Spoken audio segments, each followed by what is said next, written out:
green. Are you an ultimate Eagles football fan? Well, you're in the right place.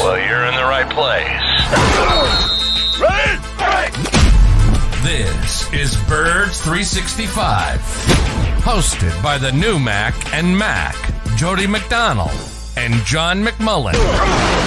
Here we go! Who collectively have covered and talked about more than 50-plus years of Eagles football. Kick off your day with Birds 365.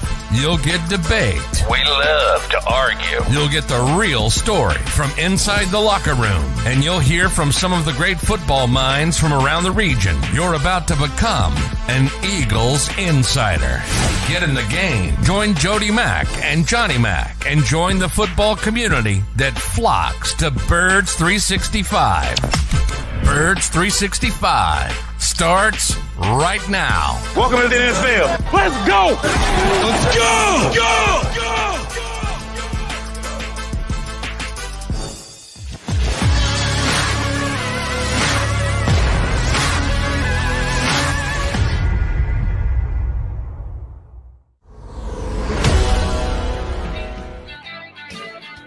It is a Thursday get-together here on Birds 365, a news-filled Thursday get-together that we will give you for the next 2 hours. Appreciate you tuning in.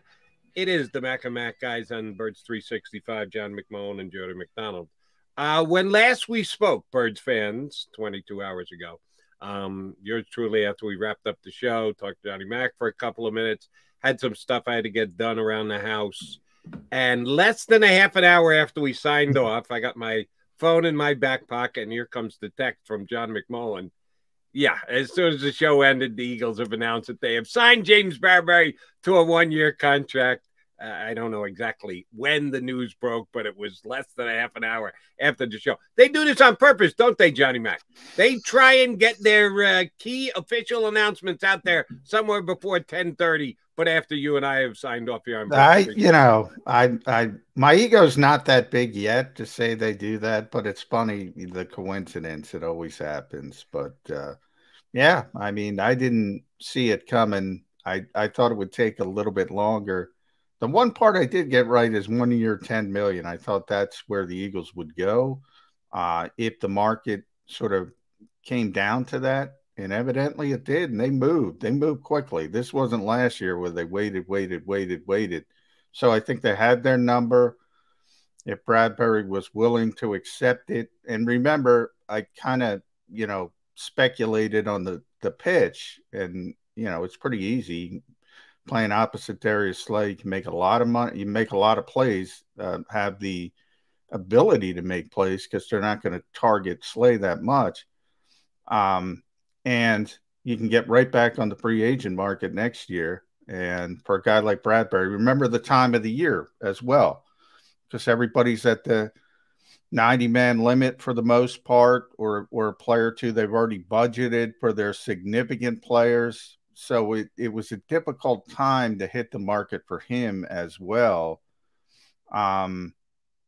So now he can play well, and he has the ability to hit the free agent market again and get back to where he thinks he should be on the cornerback market. So great signing. There's no way to poke holes in this signing, Jody. I mean, this was a significant need for the team, despite what they would say about Zach McPherson and Tay Gowan and Kerry Vincent, etc. And now all of a sudden, you have a Pro Bowl cornerback on one side, a four-time Pro Bowl cornerback. You have an ex-Pro Bowl cornerback on the other side. And, oh, by the way, Avonte Maddox is one of the best top 10 slot corners in this league. All of a sudden, I'm looking for him, Jody. I got to look under. Where are the "we're not ready" people? Where are they? Are they still here?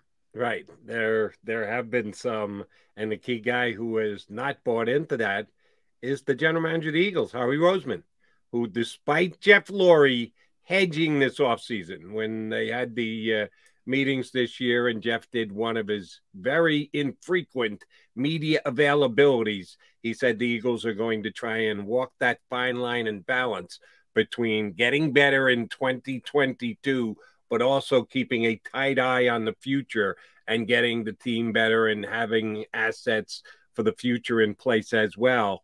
Well, that tilted. It hasn't been a split down the middle decision kind of thing. Now, they've done certain things. Hassan Reddick's a 3-year signing, and I expect Hassan Reddick to be a top-flight pass rusher for a minimum of 2 years, if not all 3 of his contract. The Eagles did what they did and added the talent they did in the draft, which you're getting a minimum of 4 years out of all of your players, 5th year for your first-round draft pick if you pick up the 5th-year option.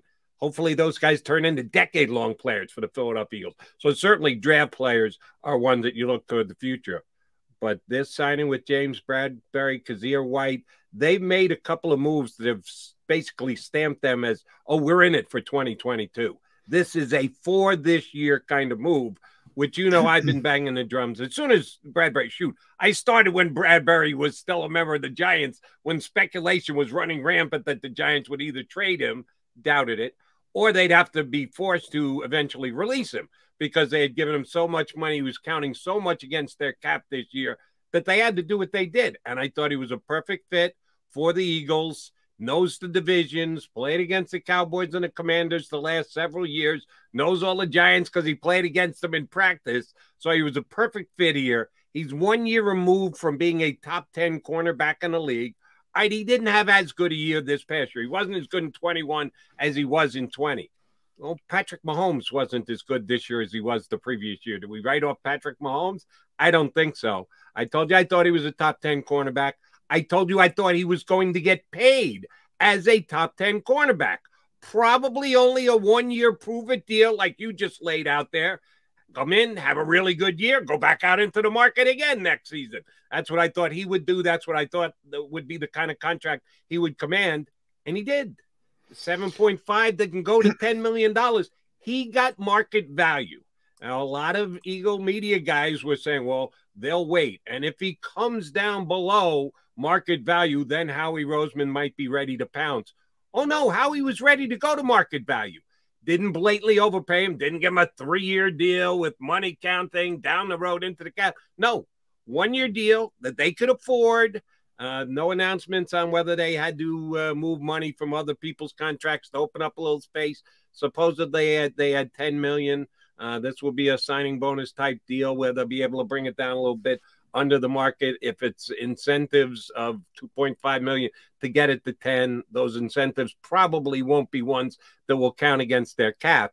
I think they're now dancing right up against the cap. I think this is probably their last big move of the offseason, but I think it's an outstanding one. You kind of referred to it between Big Play Slay, James Bradberry, and Avonte Maddox, and most teams in the league now have 3 cornerbacks on the field for what, about 80% of the time? You got 3 corners. 60% of the time. So is that all? Yeah, significant portion. I mean, maybe if you're that good, maybe it becomes more, but I think it has more to do with run support. At times you have to have the extra linebacker on the field, but yeah, I mean, yeah, one of my pet peeves is, what's your base defense? 4-3-3-4. Nobody's base defense is 4-3. Base defense is nickel now, right? Because they're on 3 cornerbacks. Exactly right. They're on the field more than anybody else. The third corner. Now, at times, obviously, you can't, especially against certain teams, they're playing.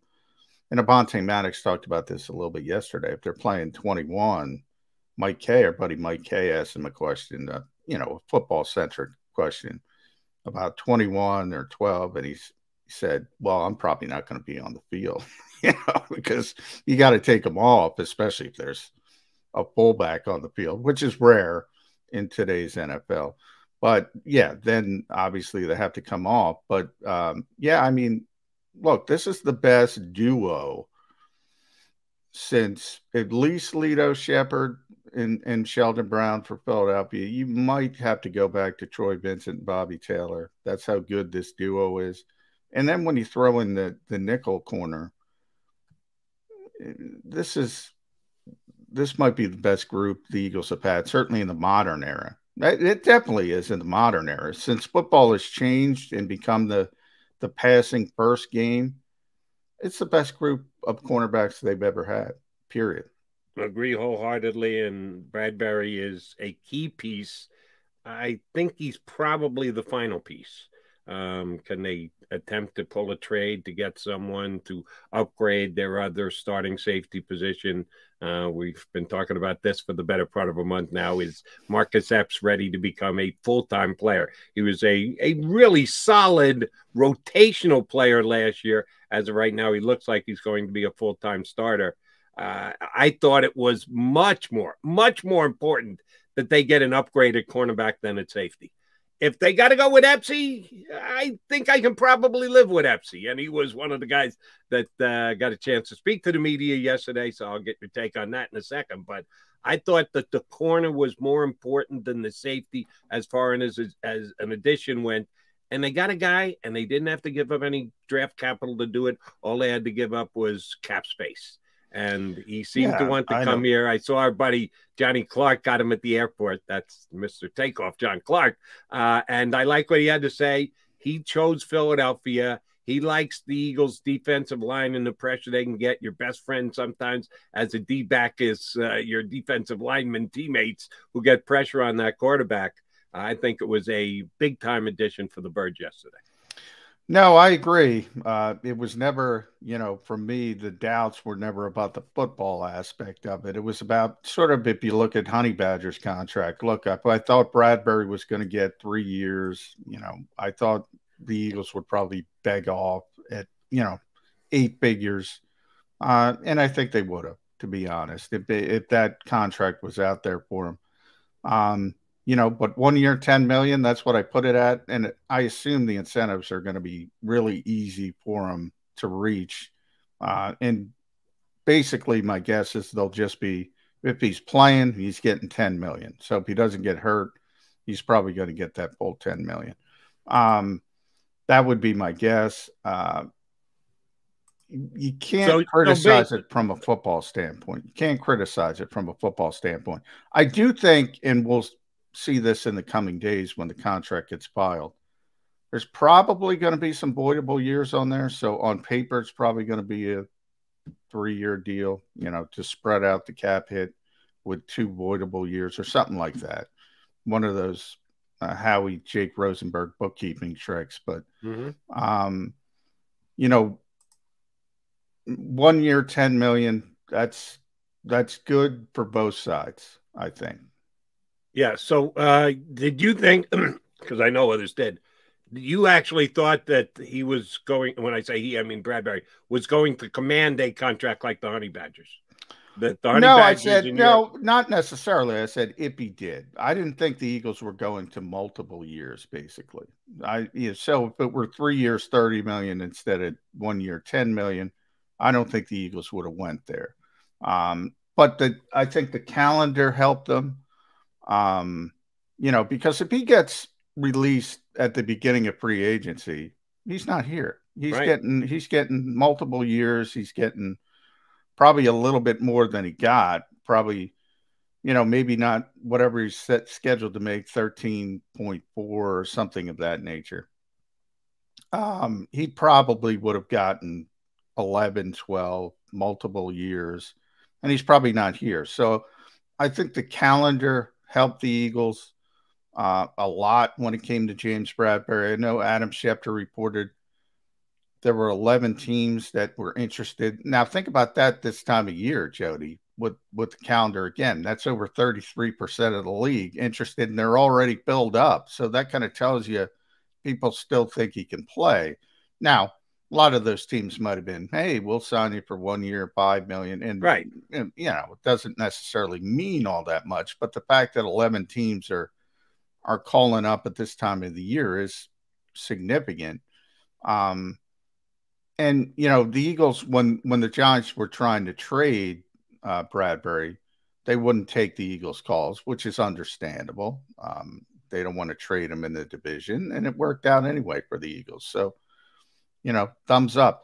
And, remember, we go all the way back because we're on every day, Jody. That first week of free agency, that first time, what's how we do it? How we better get in on this. Take your time. Take your time. Take your time. Be disciplined. Bang. Because they they signed Hassan Reddick as quickly as they did. So people were looking for 3 or 4 moves in that first week. No, it doesn't work that way. They got a key and significant guy into the fold, week number 1, multi-year contract, 3-year deal. Yeah, that's what the first wave gets. They get the multi-year deals. They get the longer-term commitments. The guys who don't are more like 1-year make-good type deals. If you're getting released in May, then that's absolutely the road you're going to be going down. That's why I kind of laugh and poo-poo the, 11 teams were interested in him. Yeah, well, what were the offers? Well, yeah. We'll give you the veteran minimum if you want to come down and play for us. Yeah, thank you very much. It's a 2-minute conversation. You hang up on the guy. My guess is there were probably 2 or 3 or 4 teams that were in the neighborhood that had ended up getting a deal done, the 7 going to 10 type deal. There were probably a couple that were had the ability to do it and knew how much that Bradbury would be an upgrade for them. The Eagles were the best of the bunch, and that's why he chose to come here to Philadelphia. He's already comfortable playing against the other teams in the division, knows them well enough, has a chance to succeed playing across from Big Play Slay. Howie Roseman played the waiting game perfectly. Didn't wait too long and watch the player sign somewhere else. Didn't overreact and overpay for a guy like Bradbury. I think he got him at exactly market value, what the market probably held. I wouldn't put an emphasis on 11 teams. I'd like to know what the offers were out of a handful of those teams. But they got the job done more so than anybody else. And right now I think they have as good a 3-man cornerback combo as anyone in the National Football League. Yeah, I agree. And from the standpoint, I just think the 11 teams, the more important part of the 11 teams, again, is the time of year and the fact that, most of these teams have already said, all right, we have our plans. We're going in this direction. And even if they took the time to say, all right, you know what? Bradbury's out there. Let's go get Bradbury.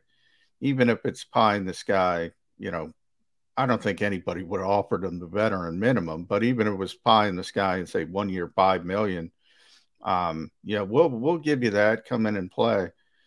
That's still pretty significant this time of year. Not at the beginning of free agency. That's not significant. But at this time of the year, I think it's a pretty significant number because teams talk themselves into players. I tell you this all the time, Jed. They go, oh, we don't got to worry about that. We got so-and-so in the draft. And then they get to August and they watch so-and-so on the field in August and they go, oh crap, we gotta fix this quick. Happens every year in this league. So I do think it was pretty significant that 11 teams were trying to talk to James Bradbury. But you're right. Nobody thinks about the back end. And that was my first question. Well, yeah, but how serious were they? And again, if it were March, I wouldn't blink an eye. In May, I think it's more significant. Here's the reason why you and I don't see this one the same. How many teams in the National Football League, if they could add James Bradbury tomorrow as their CB2, he wouldn't be an upgrade over the guy they have right now? Way more than 11. Right.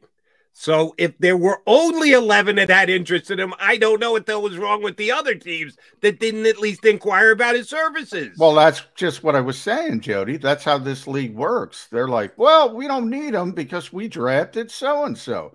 Or we got this young kid who's ready to step up. The whole league acts that way. The Eagles were paying lip service to it with Zach McPherson take out, but obviously it was just lip service.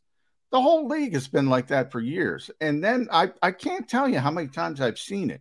They say the same thing, and they think the draft pick, the 3rd round pick, forget about first round picks. It's very unlikely first round picks hit the ground running right away. I mean, yeah, you can look at it. Certain guys do. Micah Parsons last year.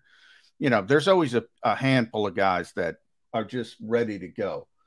But for the batsman, and when you start talking about 2nd and 3rd round picks, it becomes less and less likely. But every year, these teams say, "Oh no, we drafted so and so in the 2nd round. We're gonna plug him in. He's plug and play." And then they get to August, and then they go, "Oh my God, we made a mistake. He's not ready." And that's why I think it's a little bit more significant at this time of year because all those teams you were talking about, Jody, and the smart ones are the ones who call. And the smart ones who can look at themselves honestly are the ones that called. The other ones are the ones I'm talking about. And they're saying, oh, we got this, we got blah, blah, blah in the third round. I don't want to insult anybody, but you get the point. Odds in the history of the NFL, they might be good players in a year or two or three, but odds are they're going to struggle mightily. One of my favorite sayings ever that I say all the time from Jim Schwartz, start up costs with young players. And everybody forgets it. Everybody forgets it. The Eagles do not have to worry about that because the only startup cost is going to be plugging James Bradbury in across from Big Play Slay, and that gives the Eagles bookend corners. Is going to put pressure on one guy in the organization, though. That would be Jim Schwartz's predecessor, Jonathan Gannon. When we had questions about Gannon last year, we tried to be fair and honest and say, yeah, but does he have the weapons necessary? Howie Roseman has gone out and given him more weapons, given him more talent on the defense. We'll talk about that extensively over the course of the show today. Coming up next here on Birds 365, Hunter Brody from 97.5 The Fanatic, scheduled to join us. We'll chop it up with Hunter next on Birds 365.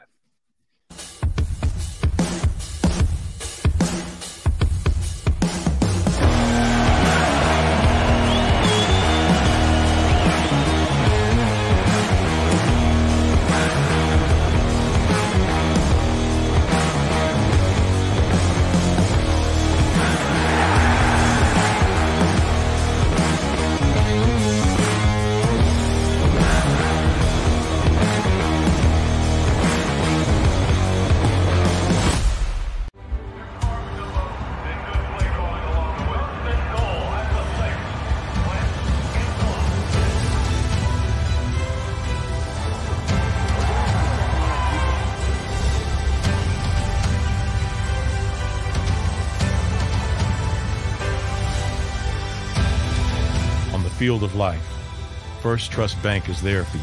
Champions on three. 1, 2, 3. Because Philadelphia dreams deserve a Philadelphia bank.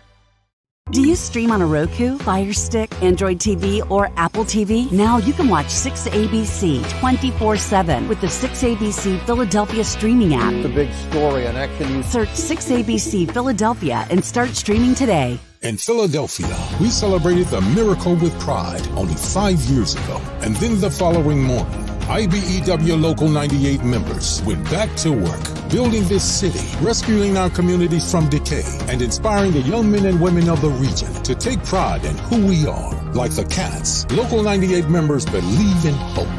To learn more about who we are, what we do, and career opportunities with Local 98, visit us, IBEW98.org. At Stateside Vodka, every new customer gets the world's best rocks glass.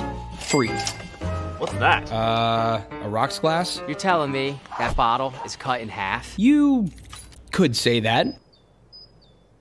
Holy shit. The glass is for cocktails, right? It's for this, this, this, and that.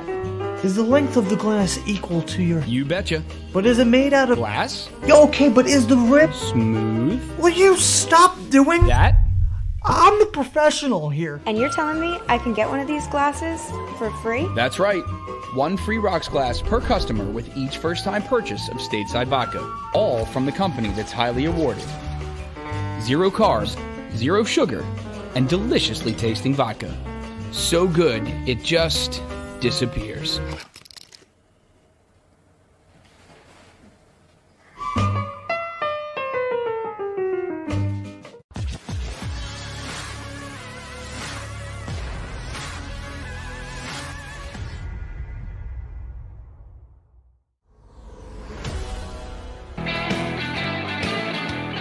Get your Mac and Mac duo here on Birds 365. McMona McDonald, joined by Hunter Brody from 97.5 The Fanatic, which means he's in touch with you Eagle fans all the time, giving you the chance to chime in.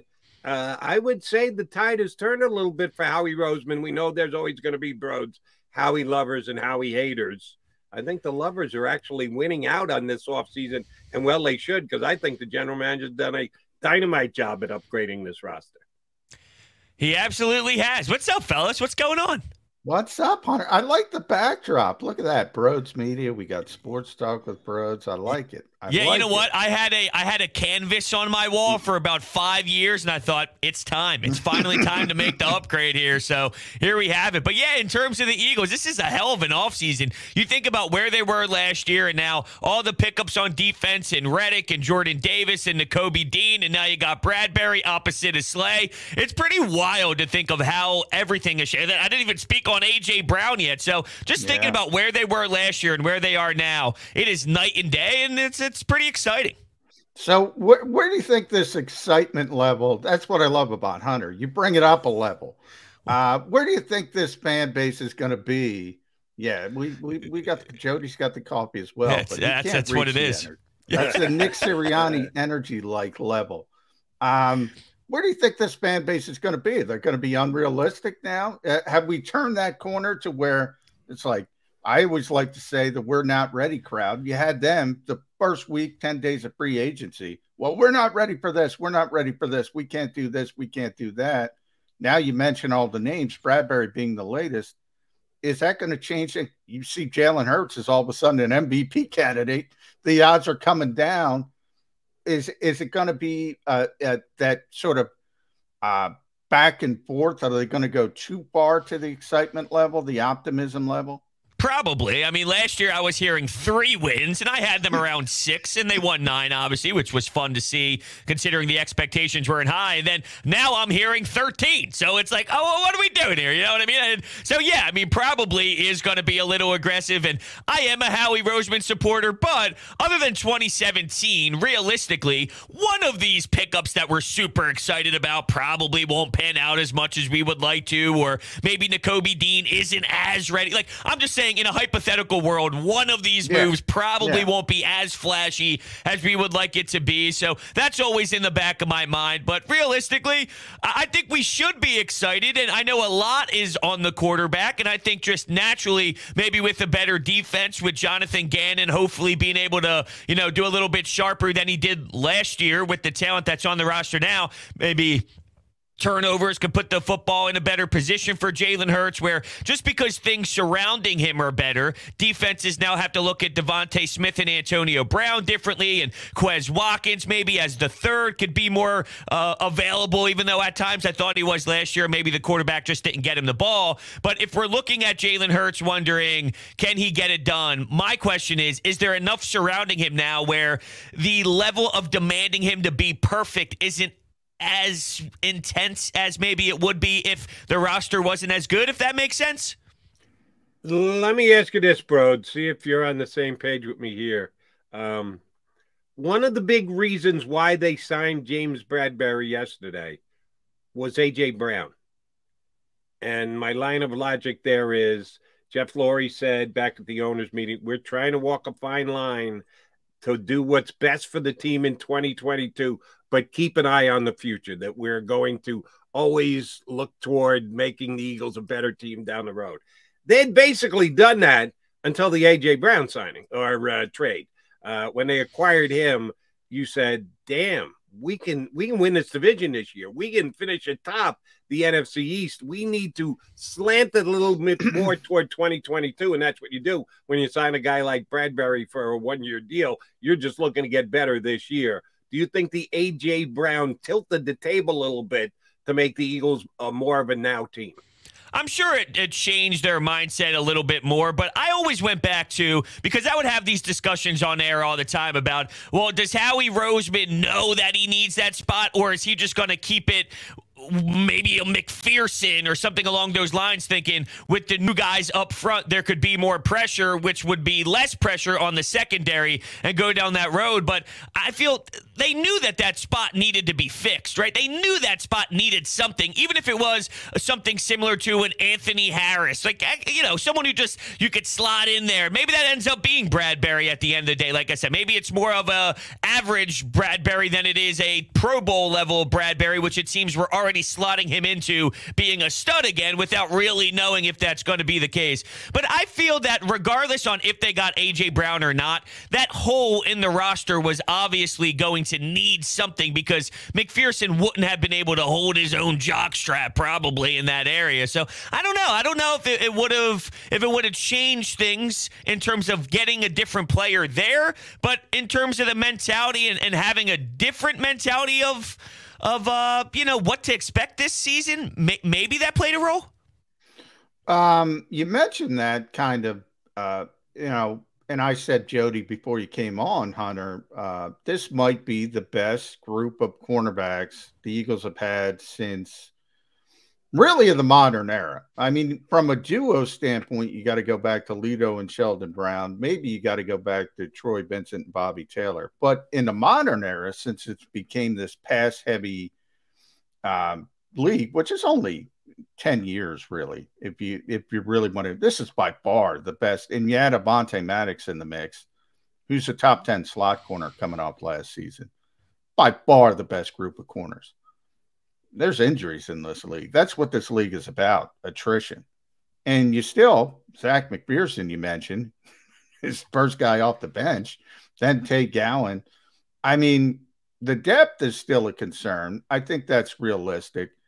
But I want to go this way with you because there were, and I don't want to call them excuses because I'm one of these people. I think they're explanations.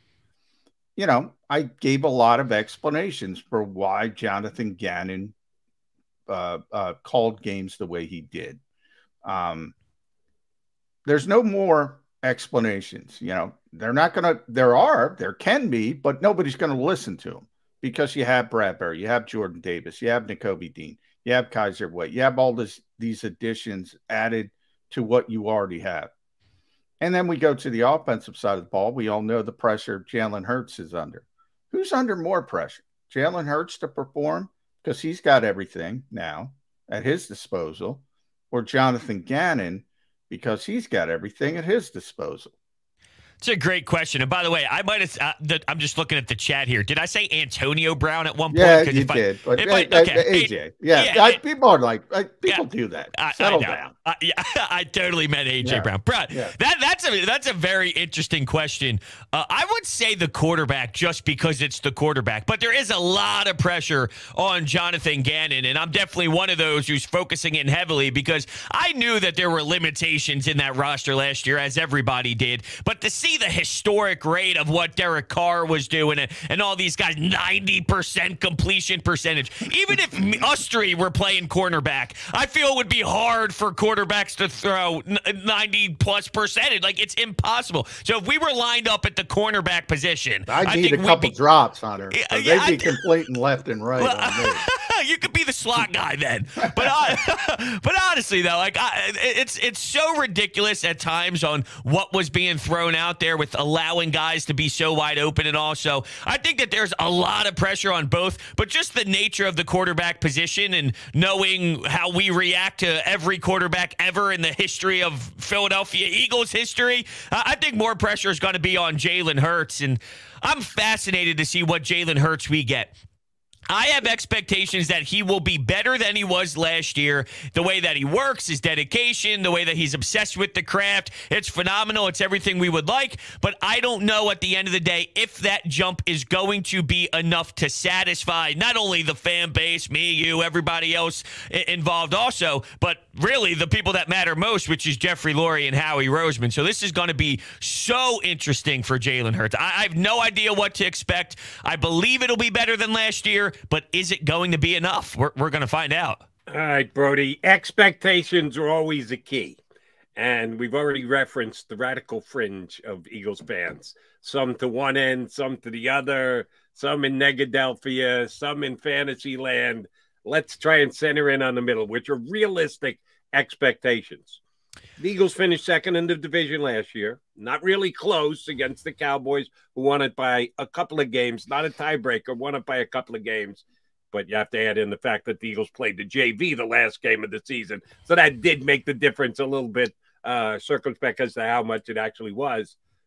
But with the moves they made this offseason, the lack of moves that the Cowboys have made, as we sit here objectively, have the Eagles caught the Cowboys in the NFC East?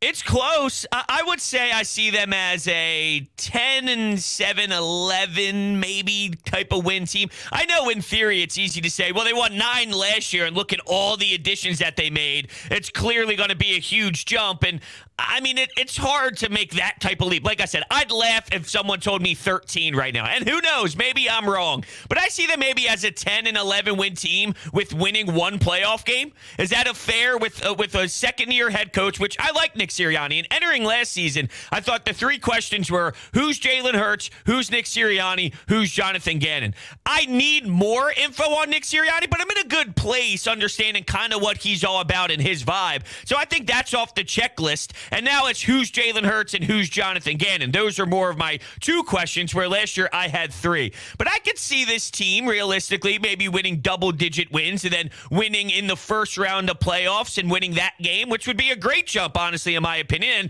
And if that's the case, if that happens, then I feel Jalen Hurts is your quarterback after. Because you make the first year of starting, you're making the playoffs, you get blown out and it got ugly and there were a lot of questions about it. Then you respond with 1 win your following season. That would tell me that Jalen Hurts in this theory, in this hypothetical theory here, would be the quarterback in the following season. But I could see that being realistic. Is that out of touch to you guys?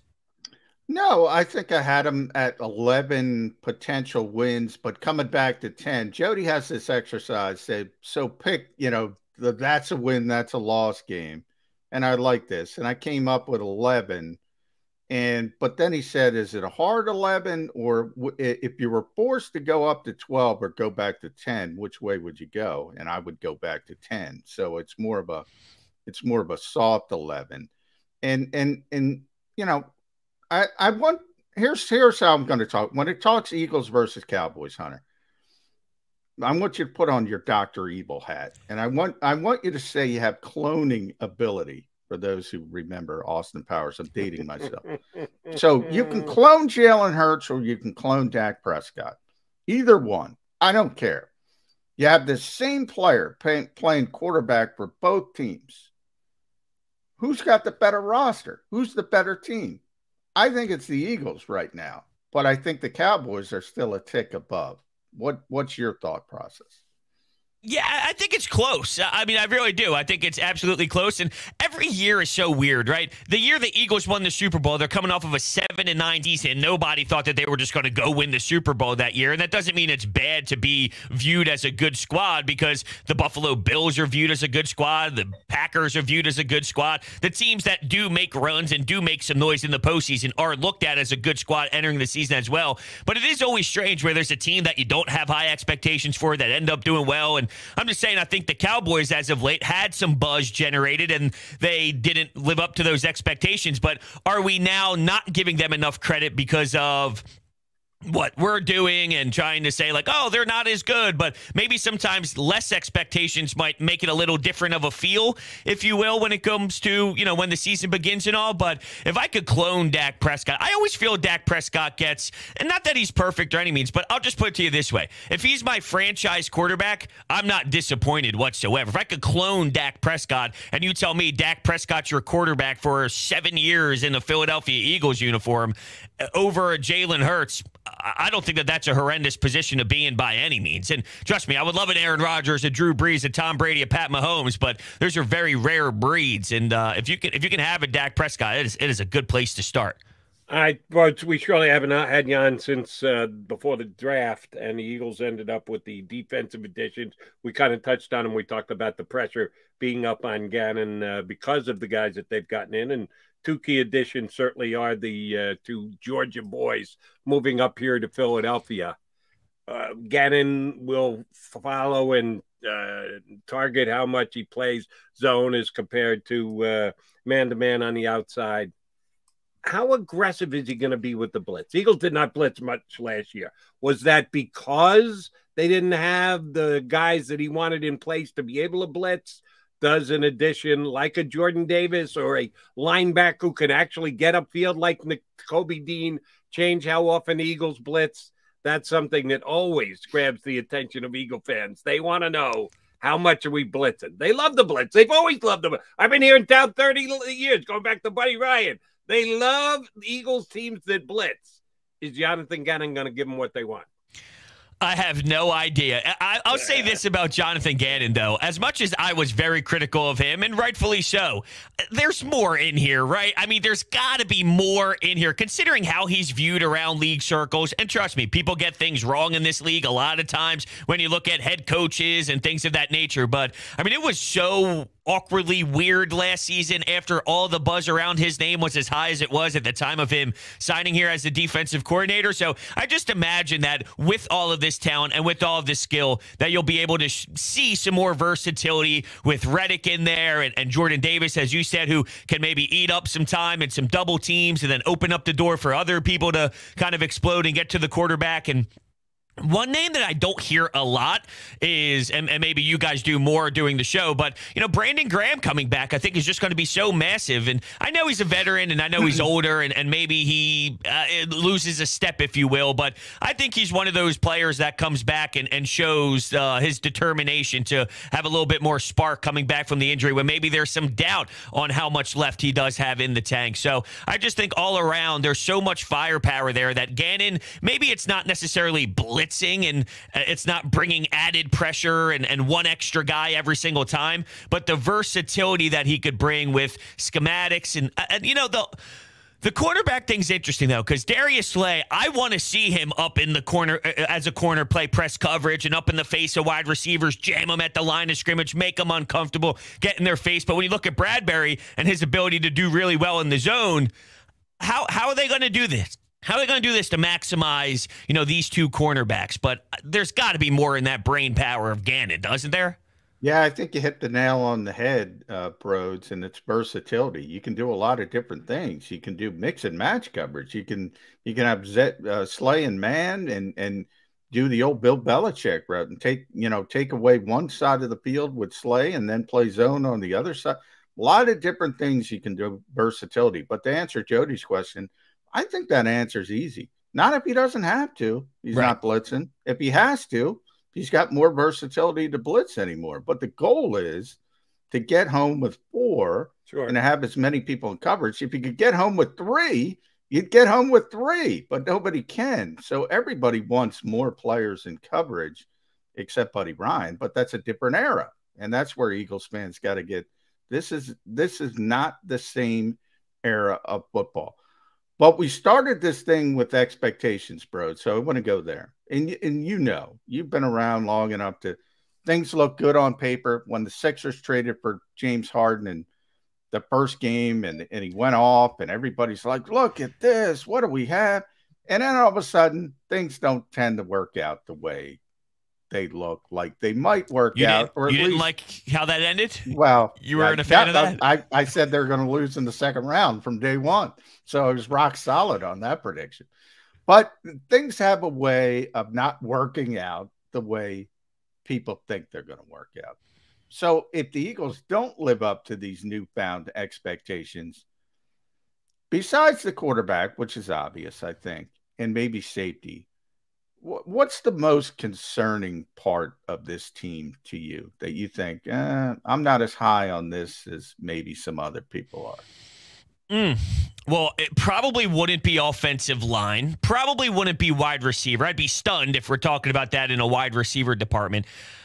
You definitely labeled the obvious in safety in the secondary. I think there's a lot of question marks there. I think you have guys that can hold their own. And look, not every team is going to be elite in every single area. So if you are average in your safety department while you're really good at cornerback and your defensive front is solid, that's still a good structure. So if I'm going to think outside the box, here's a curveball for you. How about Miles Sanders? I have no idea. It's almost like he shows this level of good play and flashiness, but there's just something missing, and I don't know what that is. And, you know, you could talk about fumble issues or missing the gaps or missing the reads there with some of his blocking, but outside the box answer, maybe a Miles Sanders. He confuses me at times, and I think that there's another level in his game that I don't know if he's ever going to reach it or I don't know what it is, but Do you guys smell what I smell when I watch Miles Sanders? Like there's so much talent there, but are we getting everything out of him? So think outside the box. Maybe that's my answer, which is maybe a weird one, but that's where my mind went. No, I'm with you. And I think it's going to be really hard for Miles to get an extension as a contract. Yeah, I don't see a path for this reason, guys. And Jody knows I've said this. But he has a great year, finally turns into what the Eagles thought Miles Sanders could be. They're not going to want to pay him because of the devaluation of the position. And if he has a bad year and he doesn't live up to the expectations, they're going to say, we're just going to move on. I can't find a path to Miles Sanders being on this team next year. And in a contract year, that's always difficult because he's surely thinking about these things as well. So I like your answer. But just to play devil's advocate with myself, I guess, which I tend to do, if they do underachieve, is the running back going to be the face of why they didn't succeed? No. Yeah. No, absolutely not. And the league will help to determine what Miles Sanders is worth. Because I do think he's going to get to free agency. I think both you and John are right. The Eagles aren't. We're always wondering about who the next guy, Howie Roseman, is going to target as an extension possibility. It's not going to be a running back. It's not going to be Sanders. It's not going to be anybody else. They're just not going to go there. So the league will determine when he gets to free agency exactly what his value is. And the Eagles may or may not be shopping in that market. I'll give you another place that it could be, and this bothers me when I even go there. I fear that at some point in the next 300 and some odd days, we're going to say, and the Philadelphia Eagles have re-signed Derek Barnett to a league minimum contract. At some point, you got to move on. You just got to throw up your hands and go, no mas. We give up. We'll see what Brandon Graham's got left in the tank. I hope Brandon plays another 2 or 3 years. You have to go 1 year at a time now, though, with Brandon. And then all of a sudden, I know Haason Reddick is a hybrid player, linebacker / defensive end. Sweat you made a commitment to. That's not a whole hell of a lot of depth at defensive end. That's where I think the Eagles are going to have rebuilding to do. If the guys come up short in those areas next year, is defensive end. It's not a position for me with a lot of depth. Yeah, that's a great answer as well. And it's funny you bring up Derek Barnett. Yesterday, I was talking about the Phils, and I said, it's 2022, and I am still talking about Odubel Herrera. Like, I cannot believe that I'm still talking about Odubel Herrera. I mean, him and Michael Franco, it makes me want to blow my brains out sometimes. But Derek Barnett, I mean, it's the same thing. I can't believe we are this deep into it. And, man, I mean, you know at some point that flag's going to go, right? That 15-yard penalty, the late hit. I mean, here we go. But, some guys, the way they sold it to you with the role that he's going to be playing with the limitations of his snap count and this and that as a rotational piece, yada, yada, yada. If you got that with a different name, that level of production with a different name, are you as upset? Probably not. But I think your answer all around with defensive end is a fair one. But knowing their beliefs and their concepts on how to build a roster, with a blink of an eye, that whole defensive line, I'm sure, will be replenished before you know it. Final one from me, Hunter. Follow Hunter Brody at Broads81 on Twitter. Obviously, you can listen to him at 97.5 The Fanatic, Sports Talk with Broads, Broads Media, broadsmedia.com. You see the backdrop. He's coming up in the world. Hunter Brody, I love that backdrop. Thank you. We're talking about Jalen Hurts. We're talking about Jonathan Gannon.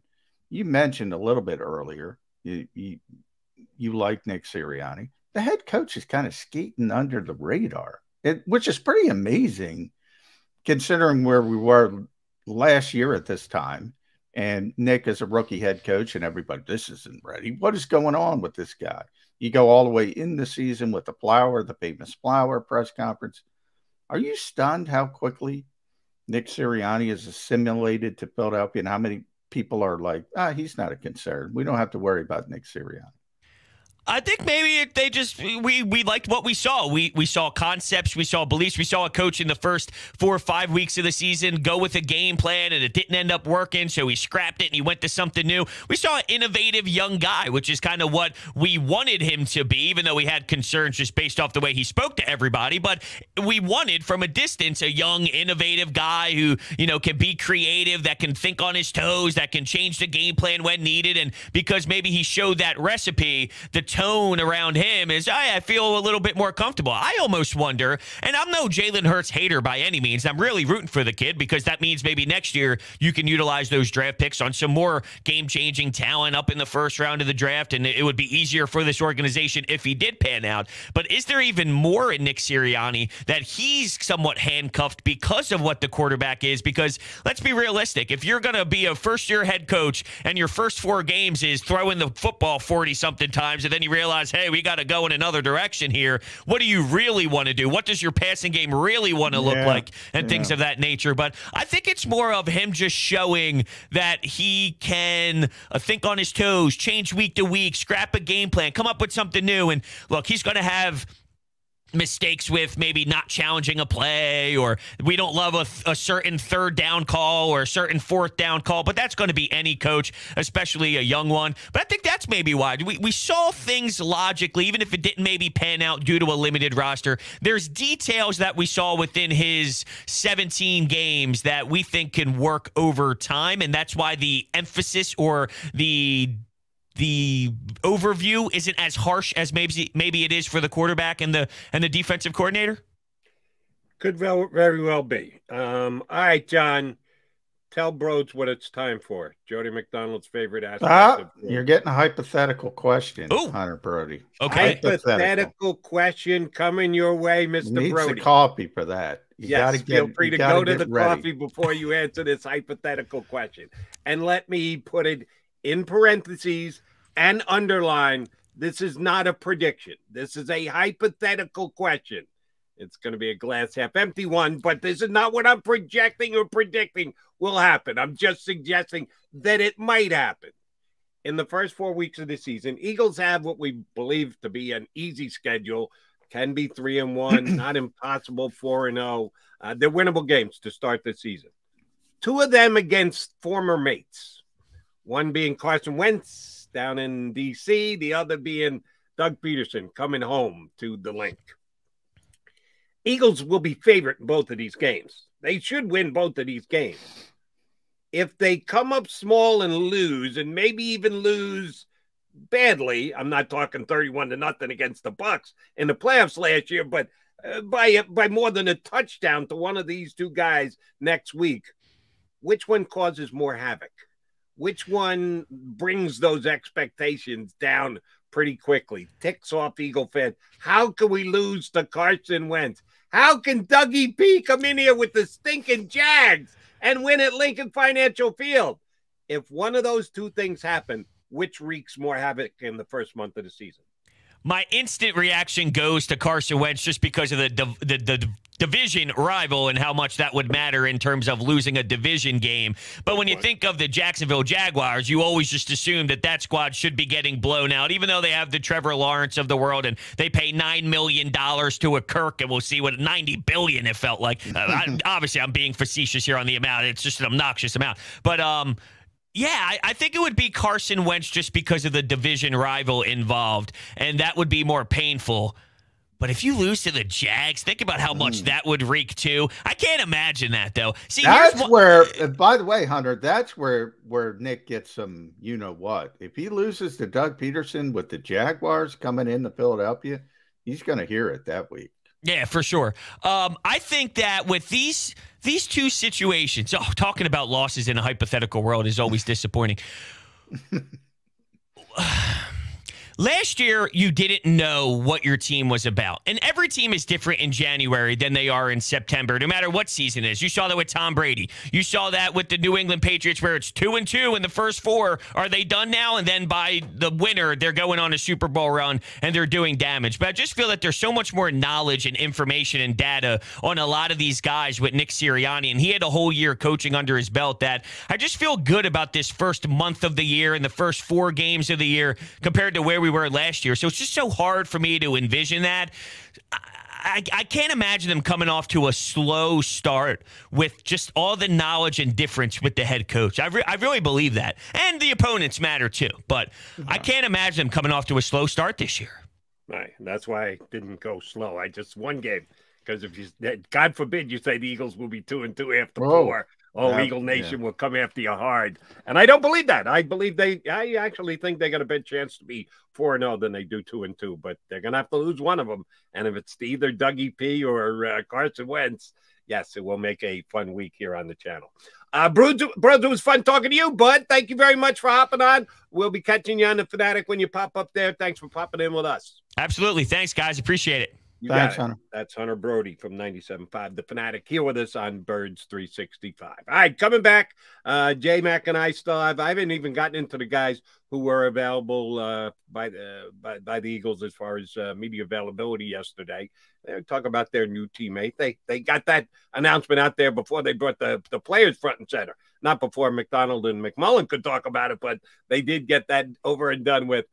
So I asked Johnny Mac about if there was anything said yesterday that was of specific. By the way, I haven't gotten credit for my predictions, Jody. That's what I mean. That's why I'm coming back. Yeah, all right. I asked you they hit an over-under on who would be made available. I'm upset. I didn't get one of them. I'm really upset. I missed Devontae Matt. That was a bad job by me. See, I did a good job overall, but I'm still kicking myself. Didn't you mention Maddox?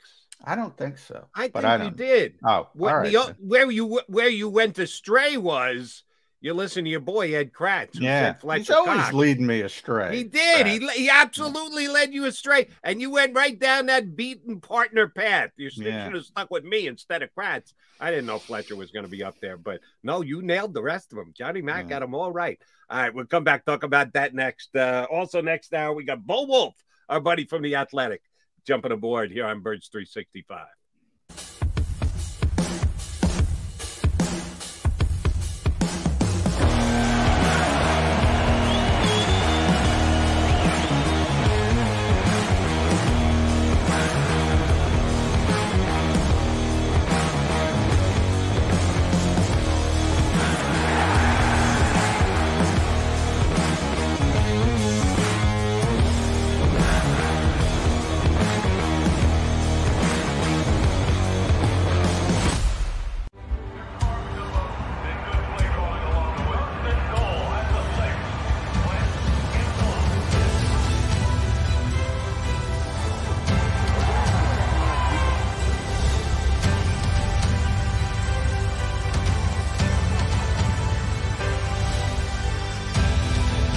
Field of life, First Trust Bank is there for you. Champions on 3. 1, 2, 3. Because Philadelphia dreams deserve a Philadelphia bank. At Action News, we cherish every moment, and it's our profound responsibility to bring you closer to your world. Never miss a moment. Trust the people at Action News. In Philadelphia, we celebrated the miracle with pride only 5 years ago. And then the following morning, IBEW Local 98 members went back to work, building this city, rescuing our communities from decay, and inspiring the young men and women of the region to take pride in who we are. Like the Cats, Local 98 members believe in hope.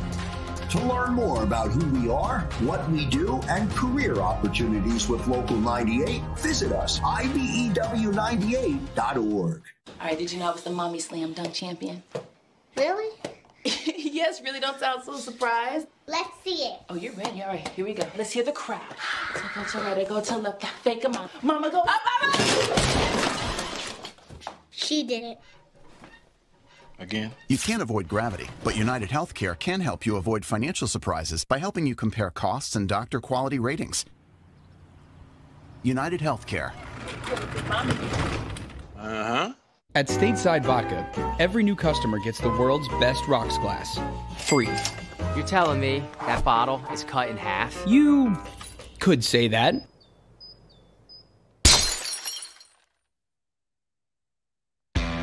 Go for the midnight dares. Go for the game. Go for the hits. Go for the fans.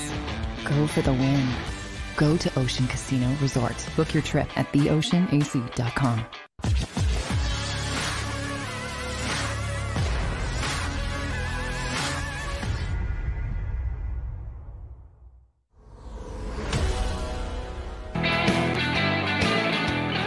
As you can see by our backdrop, Johnny Mac and I are hanging at the Oceans.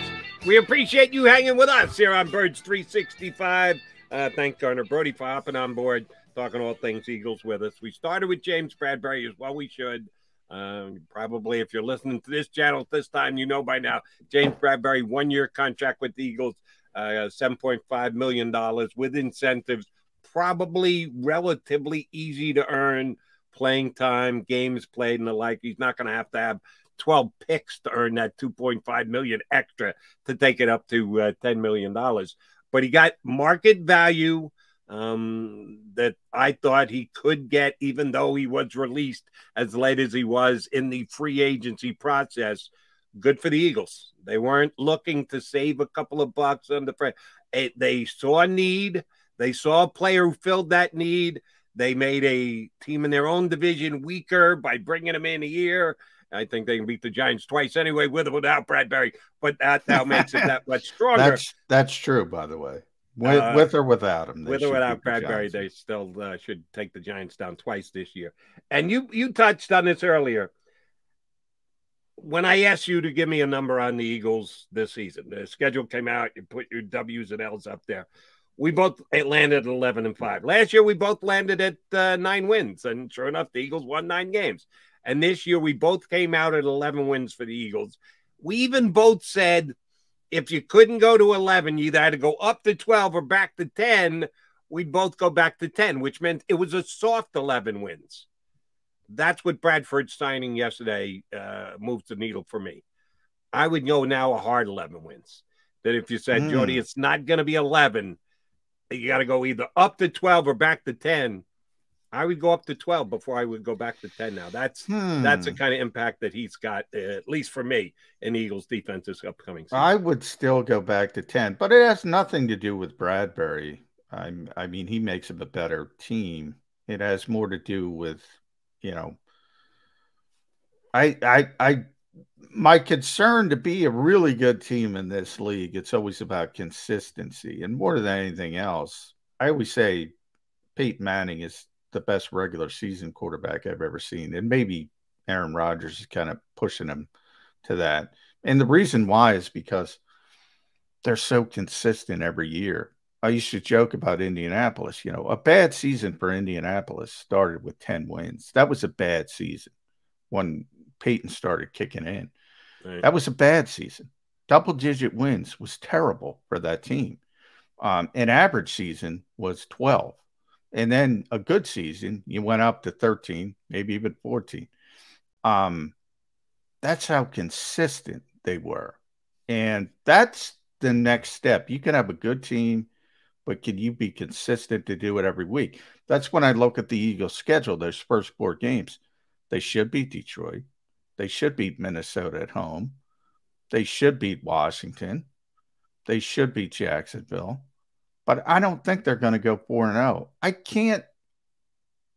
can't assume consistency this early to be that good of a team. And a lot of it, people are going to kill me. A lot of it has to do with the quarterback. I have to see it first. You have to be consistent from week to week to week to week. That's very fair, John. The quarterback wasn't consistent last year. Yeah. He had games where you were wowed. He made plays with his legs that had you coming up out of your chair. He even threw an occasional great pass. But then he'd have wild passes that weren't even close, and offensive efforts by this team that you just knew weren't going to be good enough, even against some lesser light teams where you said, well, it's good we were playing them this week, because if we had done that against the Buccaneers or the Packers or the Cowboys, that wouldn't have been good enough.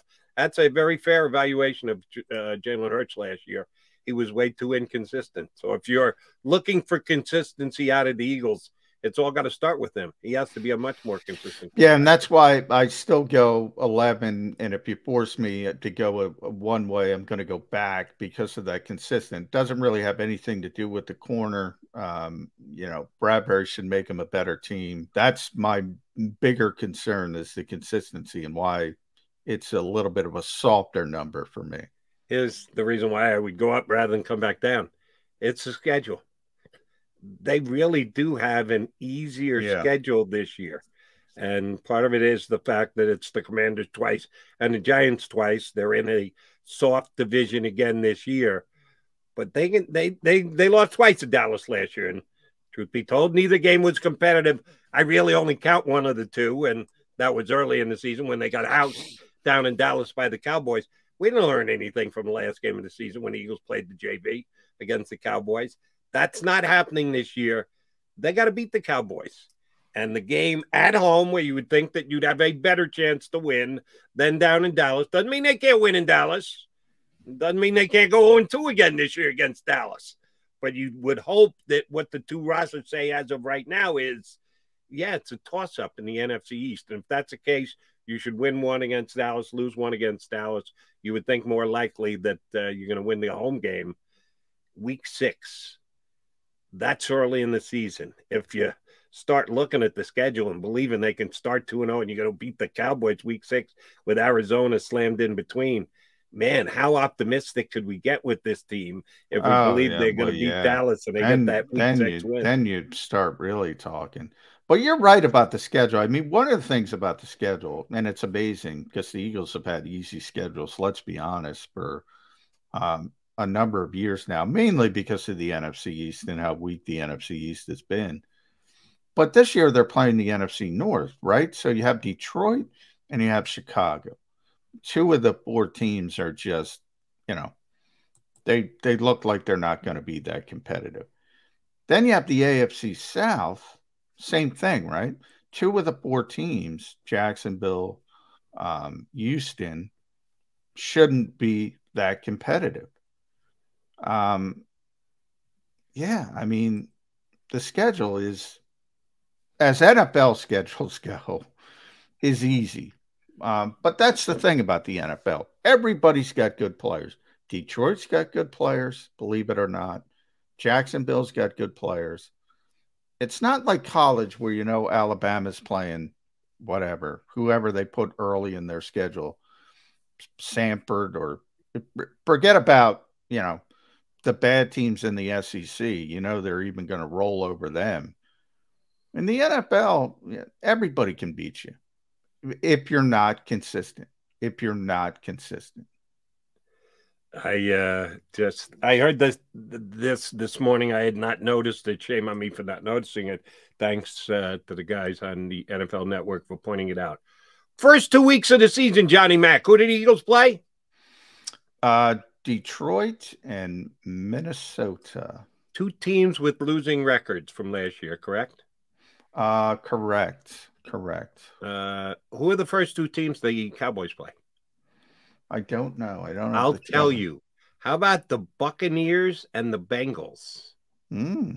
Eagles get Lions, Vikings. Cowboys get Bucks, Bengals. First 2 weeks of the season. I'd say the Eagles are starting with an easier schedule than their main opponent in the division, and it works itself out over the 17 but games. The Cowboys also have an easy schedule for the same reason the Eagles do. And Cowboys so it's everybody else. have an easier schedule than the Eagles because they play the Eagles, and the Eagles have to play the Cowboys, and the Cowboys had a better record than the Eagles did last year. So when you add it all up, the Cowboys have the easiest schedule in the National Football League this year. The Eagles have the second easiest schedule in the National Football League this year. The only difference being, they play each other, and the Cowboys had the better year last year. And we don't think about it, but, you bring it up. So that's got to be one of the more difficult, maybe the most difficult portion of the Cowboys schedule. I don't have it in front of me, as I said, but I do. If you better get off to a good start. If that's going to be where the Cowboys struggle the most. So that makes it even more important.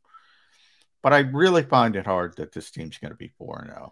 I just hope it's not 2-2. 2-2 would be a disaster. 3-1 would be fine. 3-1 is what I expect. I expect them to lose to either Minnesota or Washington and start the season 3-1, which would be fine.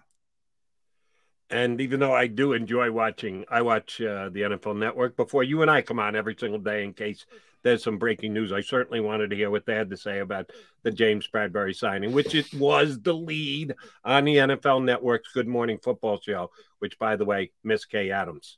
Where's Kay going? At Amazon? That has not officially been announced, but that's a speculation. She'll be their pre and post game show host for the big Thursday night stream on Amazon this upcoming season. Hasn't like I said, hasn't been announced yet. I usually like Peter Schrager.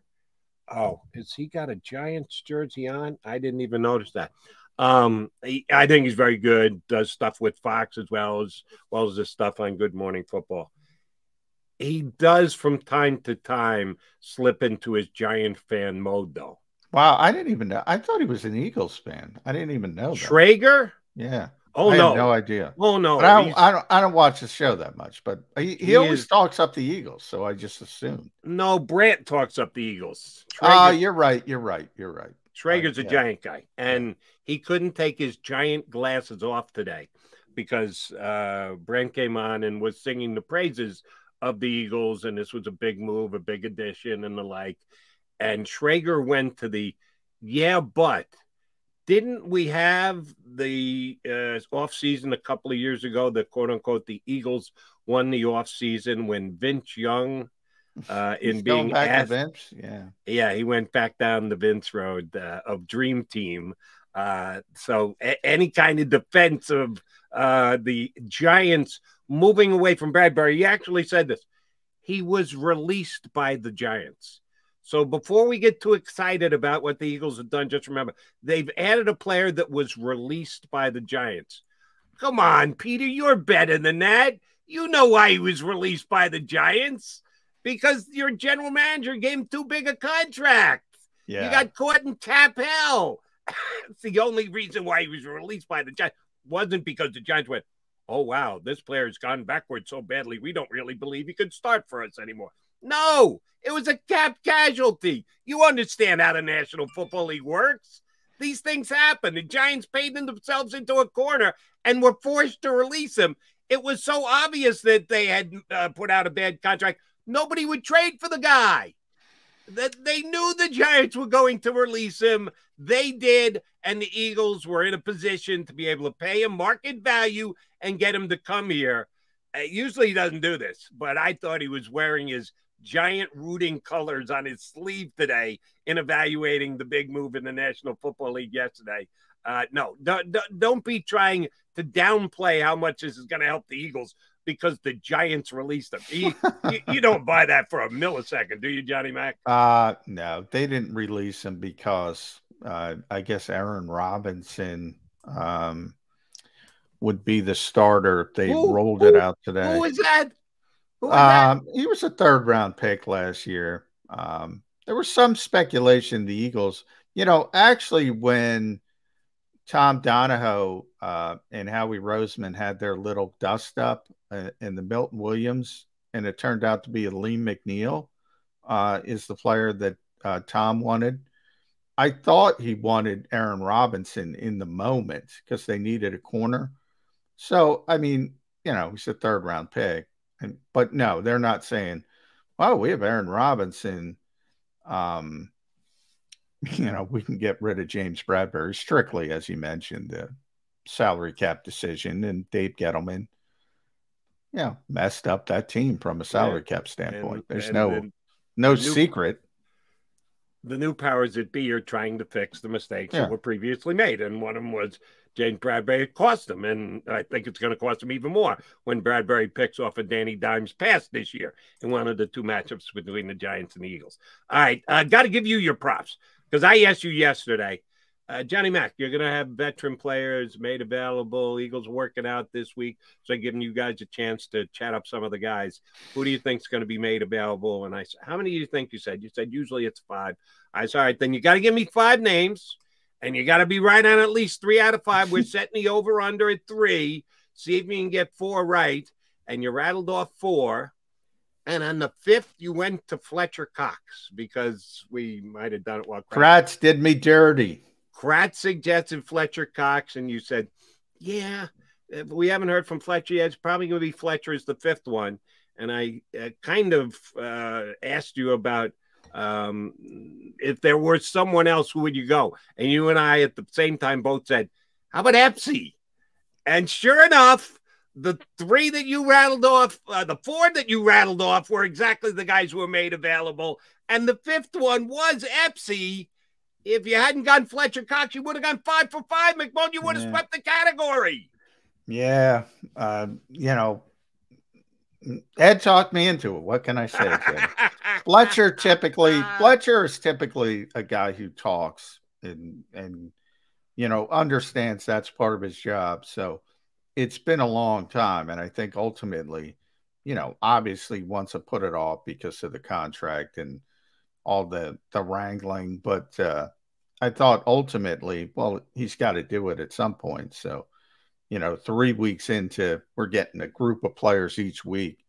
Yeah, I bought the argument. I was wrong. It was so close. So, and give you props because you were right on top of things. But let's go a step further. And again, I'm going to get killed here on the chat because it's Eagle negativity. Like you said, Fletcher is a guy who often makes himself available. The team offers Fletcher up because he's a veteran, been here, popular player, handles himself in media situations. They've had a couple now since the offseason started, and Fletcher has not spoken once. Any bad blood that he is not happy with the fact that he was really talk about being released. It's like, yeah, Fletcher Cox was released by the Eagles. Oh, but then they turn around and re-sign him for $14 million. So do you think that maneuvering under the cap had something to do with it? Yeah, I think so, Peter Schrager. These are ways that business is done in the National Football League. It's not just as cut and dry as, oh, he was released. They must think he sucks now. That's not the way it works. But Fletcher did have to re-sign with the Eagles after being released.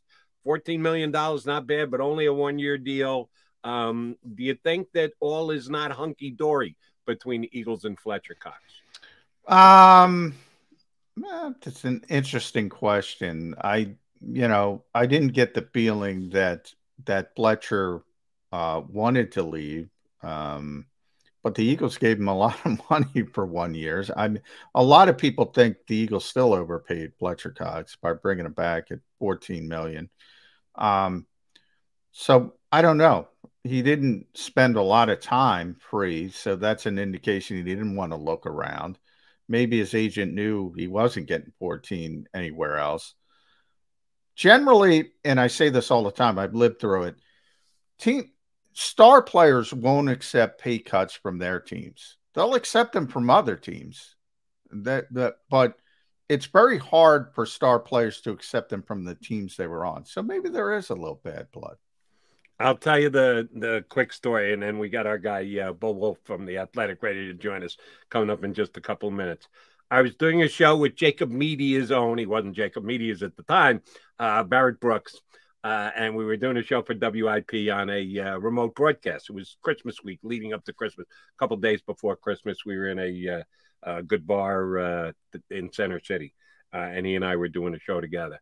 And I asked him about Jason Peters. This was a good, solid 5 years ago when we were in the debating whether they would ask Jason Peters to take a haircut mode if he would renegotiate his contract down. And Barrett just looked at me and said, no chance, no shot, no how.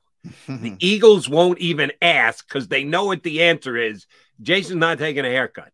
He's still Pro Bowl level. All right, he's dropped a little bit himself. He's not at the level he once was, but he was still a legitimate Pro Bowl level type guy. No, if they attempt to go there, and oh, by the way, chances are Jeff Lurie wouldn't allow Harry Roseman to go there. If they did, Jason couldn't say fast enough, yes, please release me. You want to try and run a game on me? No. God, just give me my release. And the Eagles never did. They just stuck with the contract that was in place. Barrett had that one exactly right. They did. They asked Fletcher Cox to probably take a haircut, and he said, no, thank you. If you don't want to pay me what my contract says, then give me my release. They did, and were able to get a contract re-put in place, and Eagles did so by benefiting to get better salary cap space by it, but they did go there with Fletcher Cox. They didn't go there with Jason Peters. All right, Johnny Mac, we had our buddy Bo Wolf in the he'll be green back. room. He probably just dropped out. He'll be back. We'll believe that we're going to get him re-linked in. Bo Wolf for the Athletic, Eagles beat guy next year on Birds 365.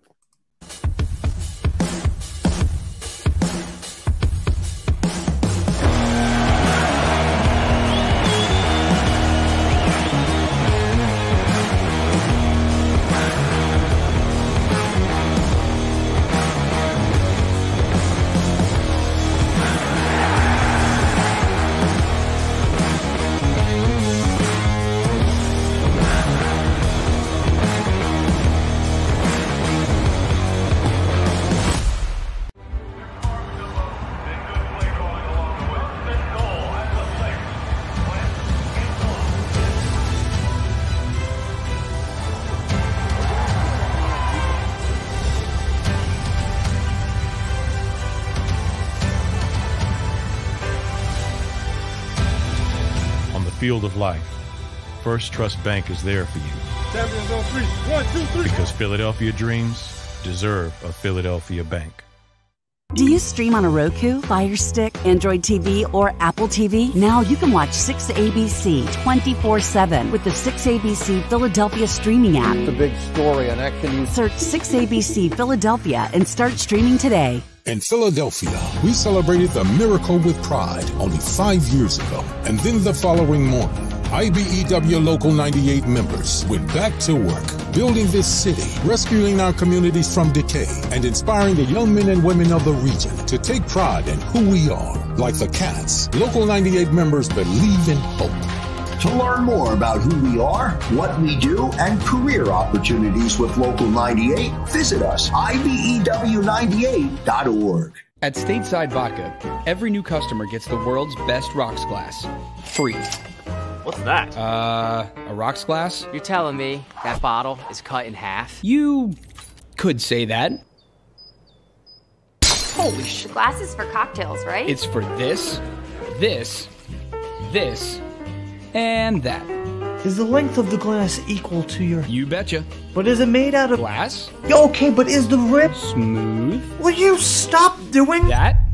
I'm the professional here. And you're telling me I can get one of these glasses for free? That's right. 1 free rocks glass per customer with each first-time purchase of Stateside Vodka. All from the company that's highly awarded. 0 carbs, 0 sugar, and deliciously tasting vodka. So good, it just disappears.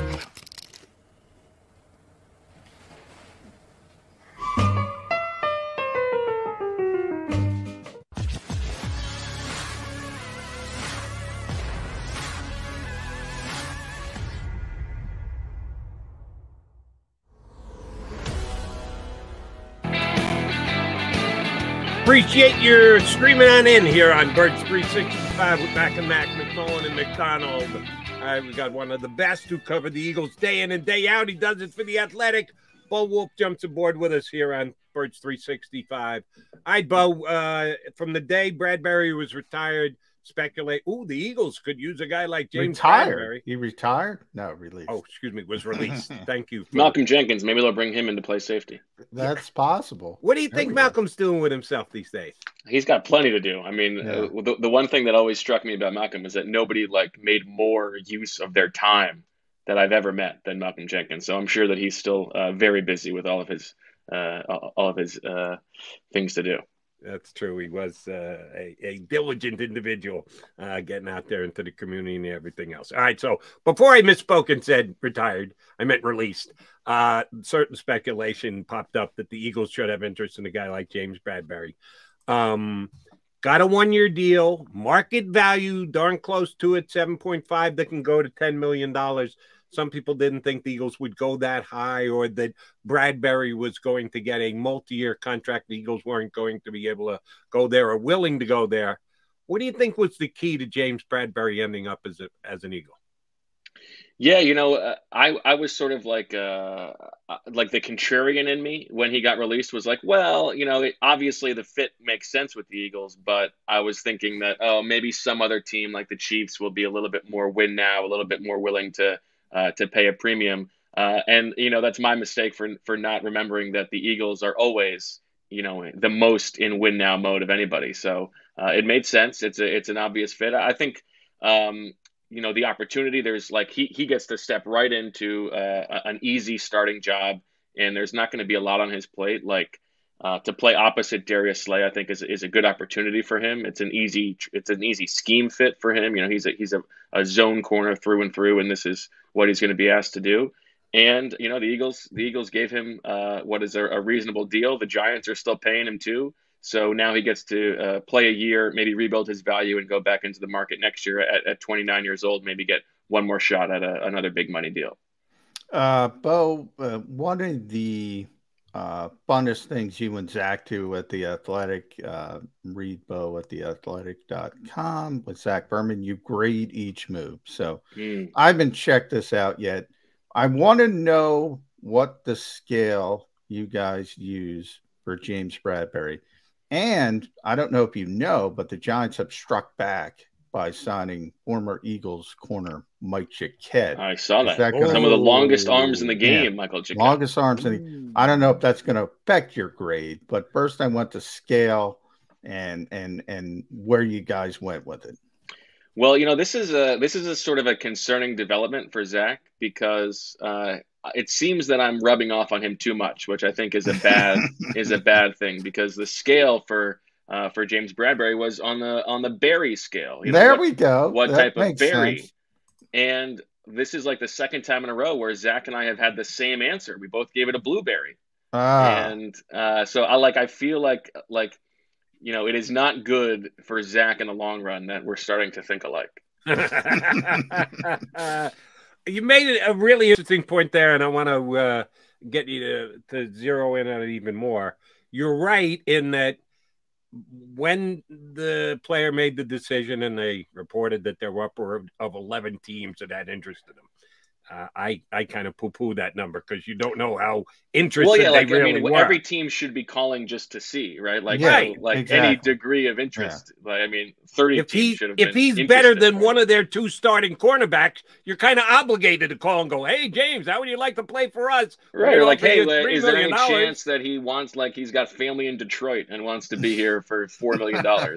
You might as well make the call. What else are you doing? Yeah. Exactly. Yeah. That's why I don't think that's that big a deal. But you made an excellent point in that he comes in here to the Philadelphia Eagles and he's CB2, which has been a phrase that's been created over the last 5-6 years. We need to rank each player at each position. And hey, I'm guilty as charged too. But he is CB2 for the Eagles behind Darius Slay. There aren't that many teams where he is CB2. I'm sure that of those 11 teams, there were some that were having him as CB1, and he would have walked in as their best corner and drew the assignment when they make a decision to go man-to-man, and you're going to match up against the other team's best wide receivers. There could have been places that he could have gone and done that. He's not going to be asked to do that here in Philadelphia. It's a calculated risk, because you probably aren't going to get beat as often. You're going to probably be able to put up good numbers, which will look nice. But other teams, when you go back out into free agency next year, are going to go, yeah, but you want CB1 numbers, and you didn't play CB1 last year. You played CB2. You played in a zone defense in Philadelphia. Did James Bradbury make the right decision for James Bradbury? I think he made the right decision for the Eagles, but did he make the right decision for himself if one of the goals is a better contract next year? Well, I think, if you were to really play out the CB2 thing, you would imagine that means more balls probably get thrown his way, and maybe that means more opportunity for interceptions. He had to get a bunch of interceptions 2 years ago. So maybe that's what he's thinking. I think more likely what he's thinking is the Eagles offered more money. And so that's in the end, that's what you do. And then you believe in yourself as a player, you're going to go out and prove it. So my guess is I think oftentimes a lot of these decisions are overthought from the outside, and it really comes down to like, who paid, who gave the extra quarter, basically. Right. And I do think it was multiple years in Kansas City or Las Vegas. He's probably in Kansas City or Las Vegas, but the way it affects the Eagles defense, Bo, there's a lot of versatility now at Jonathan Gannon's disposal. He can, go the old. It seems that way. It seems that way on paper. Obviously, we're in May. You can go the old Bill Belichick route. You have Slay lock down one side of the field, play zone on the other side of the field. You can do that. We've talked about the uniqueness of Hassan Reddick up front, and they can be multiple 3-4. Everybody's focused on 3-4 versus 4-3. Who cares? Everybody plays variable fronts. We got linebackers now for the first time in recorded memory. Who do you think's got more pressure on them right now, Jonathan Gannon or Jalen Hurts? Because we all know what Jalen Hurts is expected to do. Yeah, I think that to me was my number one takeaway from this signing, is that it really puts Jonathan Gannon in a similar position to Jalen Hurts. Everybody talks about the offense. Okay, like Jalen Hurts now has all the pieces. He's got a great offensive line. He's got A.J. Brown now. He's got, 4 realistic, like real good weapons in the passing game, if you count Quez Watkins, and I think I do. The running game should be fine. Now we're going to find out, like, if Jalen Hurts can play the guitar, as it were. Like, is he good enough? And there are no excuses now. He's got what he needs. The same goes for the defense. And frankly, by the numbers, Jonathan Gannon's performance with the defense last year was worse than Jalen Hurts's as a quarterback.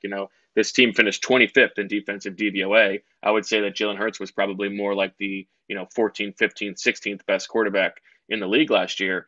Now Jonathan Gannon has big upgrades on the defensive line.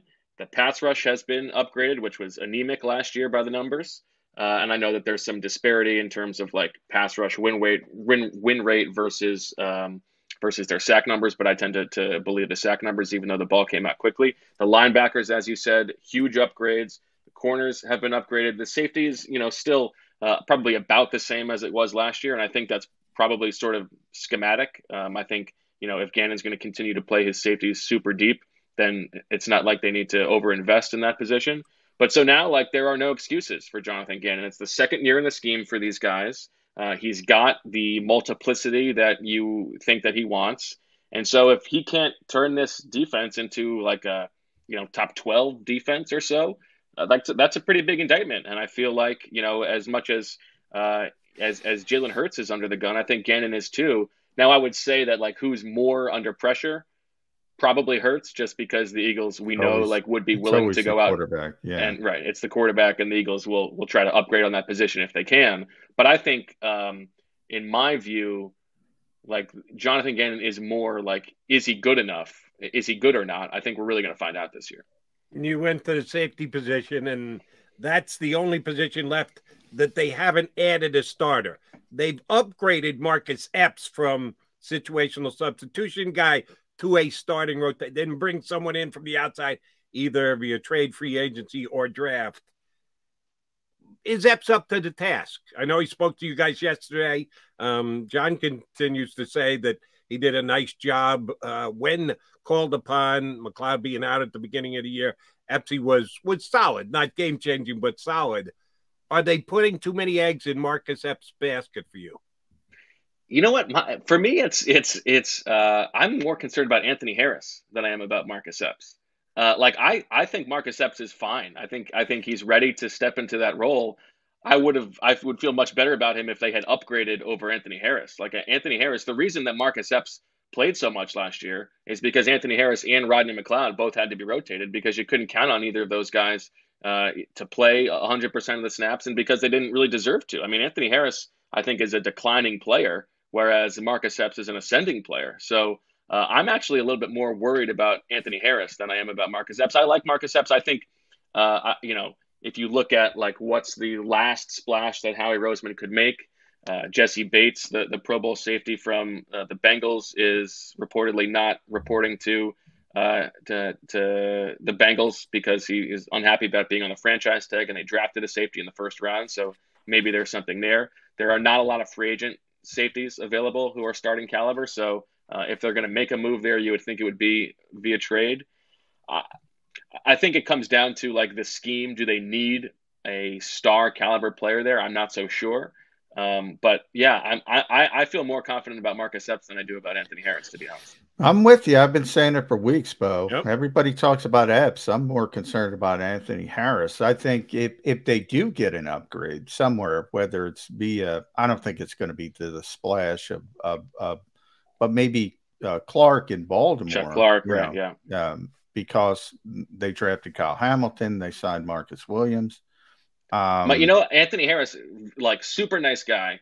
Oh, tremendous. Yeah. Like seems like an awesome dude. I don't know if you watched the videos the Eagles put out, but they had the free throw shooting contest. He airballs two free throws in a row. Terrible. No. And then they did the batting practice, and he's whiffing on during batting practice. He's not a natural athlete, my guy Anthony Harris. I did see the I didn't see the I did see the batting practice. I didn't last on. Yeah, the free throws were bad. They were really bad. So I'm with you. And I told John they had no chance the Eagles were drafting Sam Howell because I saw his basketball video and he was terrible. And I think Sirianni puts a lot of stock in that. So he does. Maybe I should be surprised that Anthony Harris is going to be replaced in the Eagle lineup if he can't make free throws. Yeah, come on. If they get an upgrade at safety, that's where I am. It's going to be for Harris, not Epps. Epps is going to be out there. That's my thought process. But I want to go up a level too, because the other guy I'm a little bit higher on, I think, than most people on this defense is TJ Edwards. And when the Eagles drafted Nakobe Dean, I think it's tremendous value. But I think everybody kind of defaulted, though, to, well, he's going to replace TJ Edwards. I don't think TJ's getting replaced. If somebody's getting replaced, it's Kaiser White. And the Eagles didn't pay him. I mean, we've been down this road with one-year deals with linebackers. I think Kaiser's a lot better than the LJ Fords and the Paul Warlows and the Corey Nelsons of the world. But we've been down this road at linebacker before. Where are you on TJ Edwards? Did you see Nakobe Dean and said, okay, he's going to replace TJ?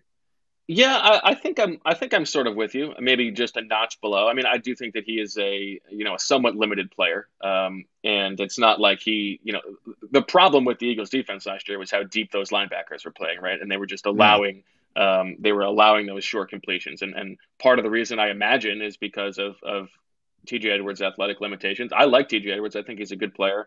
I'm with you that if I'm going to guess who's going to play more snaps, it's probably Edwards over Kaiser White. And I think this is one of those, Sheil Kapadia will always say he hates when coaches say it's a good problem to have. That means it's not a good problem to have. But I do think three linebackers, there's enough room for three linebackers to get snaps, even if you're playing base nickel. I'm sure that those guys can rotate enough. And, whatever the concerns about Nakobe Dean's shoulder are, maybe you take a few snaps off of his plate and bring him along a little bit slower, see how he's doing. And I'm with you, the Kaiser White thing, it's just worrying to me that the Chargers let him go because, they were willing to spend on their defense. It seems like they like him. He had a very good year, and it was not a lot of money that he got from the Eagles. Yeah. So why is it that they were able to get him? That's, anytime a guy signs in free agency, you're always trying to figure out why is it that he was available? Why did the other team let him go? And so, I am a little bit concerned about that. Still, it's good value. And I don't think there's any question that this top three is as good as they've had probably at least since the Super Bowl year. Well, Kaiser White's here because it's the homeboy coming home. We all heard him say he grew up as an Eagle fan, went to the game. Yeah, from Emmaus. Dying to put on the Eagle green. Yeah. That's why he's here. McCungy's own Kaiser White. Sounded good, so I'm buying it. And here's how I would look at the linebacker play breakdown. If it were me, if I were Jonathan Gannon, and I just happen to believe Jonathan Gannon and I will see it the same. Where does Nakobe Dean fit the best? Where does he look the best? They'll use him in both different positions and get a read on wherever he plays the best. That's whose plays he's cutting into for me. If he's doing I as think that's fair. all things being the same, yeah, maybe I fall on he'll cut more into Kaiser White. But if they're not, if he's better in the middle, well, then TJ Edwards is going to pay the price, because I just think his upside is better than either of those other two guys. So whatever works best for him would be where I would deploy him the most if I were Jonathan Gannon. I hope it works that way. I think it might. I do want to ask you one more question about Chuck Clark. There were rumors floating around that the Eagles talked to them about Jalen Reagor, and it was actually the Eagles who wouldn't want to do a 1-for-1 deal for Jalen Reagor. You don't buy that for a millisecond, do you? No, I find that hard to believe. I feel like if you guys were willing to offer a 10-minute spot in exchange for Jalen Reagor, I think the Eagles would take that. I don't know how he can be He can be. You're right. Yeah, I think he would hold out for a 20-minute spot. Though. He can be slow. He can be slow to accept losses on public failures like that. Yeah. But just, let's be honest. Like, he's at best the fourth receiver, and like if you could get off his guaranteed money for this year of his contract as a first-round pick, I think you would be and then wild you're getting a proven starter at a position of need. He's got to make that deal. If that was on the table, you can't turn that down, can you, Bobo?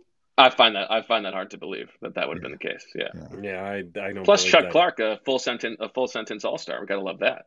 Yeah, full sentence All-Star. Yeah. Philly guy too. Yeah, you get everything with Clark. It just makes too much sense. I didn't believe that reporting a little bit. Do I think Howie probably called like the 11 teams who made a play for James Bradbury? Right. Howie called and the Ravens said, "Yeah." I think he would trade him for Michael Jacquet. Yeah, Mike Jacquet. Mike's got length. We know that. So good for Mike Jacquet, by the way, going up the turnpike in the New York Temple Giants. guy. We always root for Temple guys. No, he's not a Temple guy. No. Louisiana Lafayette, was it? Yeah, I think it's now just called Louisiana. Oh, I think. All right. Yeah. He is a former wide receiver. So there you go. My bad. Yeah. Nick Sirianni. It's a little bit surprising to me that because of, I think, all the talk about the defense and what we mentioned, all the expectations now with Jonathan Gannon. And with the offense, it's about Jalen Hurts and can he play the guitar, as you said. He's got the band around him. Can he play the guitar? Nick Sirianni, a year into this, kind of skating through everything, isn't he? But everybody's fine with Nick Sirianni. Everything's great with Nick Sirianni. No, I like Nick. I think he did a good job. I think he was the best rookie head coach. But are you a little bit surprised that everybody's sort of defaulting to, hey, we got a good head coach? I guess so. I think that is the ramification of what you said, that he was the best rookie head coach last year. They definitely exceeded expectations. He was able to change the style of the offense to take advantage of what they had. I think he sort of deserves, the goodwill here. Now that said, they go out and lose the first two games, then Oh yeah, then it changes. Yeah, then it changes. We're going to be if they lose to Carson Wentz or Doug Peterson.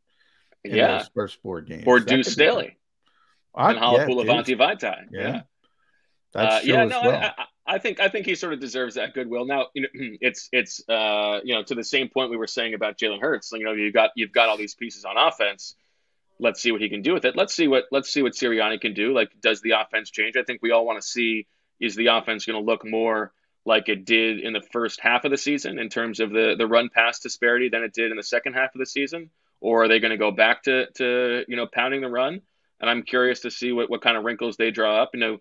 We heard before last season that one of the emphases of the Sirianni offense was, getting the ball in space, that yards after catch stuff. And that was not really a big part of the offense last year. Maybe A.J. Brown changes that dynamic. I'm just curious to see what it looks like. But I do think that Sirianni has sort of, earned the goodwill, at least for one off season. Now, one follow-up to that, Bo. Do you believe for 1 second that Nick Sirianni is on board or is sort of one of the leaders, at least, of this scale back and off-season work. Because I do not believe that per second. There are two teams in this league with no mandatory minicamp. And I think it was Zach who asked the question at one of the draft ones of Howie, and he kind of quickly shoveled it off to Nick.